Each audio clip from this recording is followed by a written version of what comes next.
Ce casque doré, ce regard perçant, ces tailleurs et ce sac à main si britannique, Margaret Thatcher les aura conservés jusqu'à sa mort, y compris ses réflexes d'ancien Premier ministre devant les flashs des photographes au 10 Downing Street.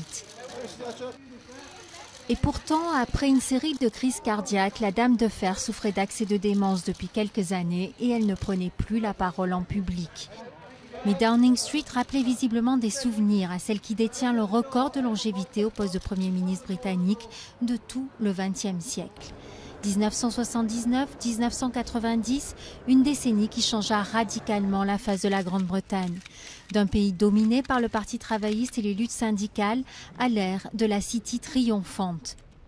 Beaucoup dénonceront le thatcherisme et ses effets néfastes sur les services sociaux. À tout cela, Margaret Thatcher rétorquait « La dame ne fait jamais marche arrière ».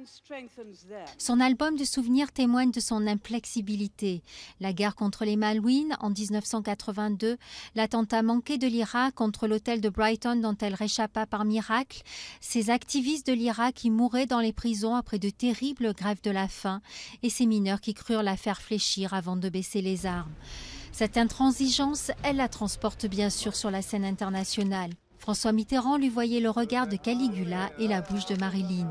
Elle restera célèbre pour son « I want my money back », « Je veux récupérer mon argent » lors d'âpres discussions sur le budget européen. Grande amie de Ronald Reagan, elle n'a que défiance pour l'Union européenne. Son inflexibilité finit par provoquer sa chute lorsque son parti l'a contraint au départ en 90. Elle quitte Downing Street en larmes, mais y reviendra régulièrement. Invitée par tous les premiers ministres, quelque peu admiratif de cette femme difficile à oublier.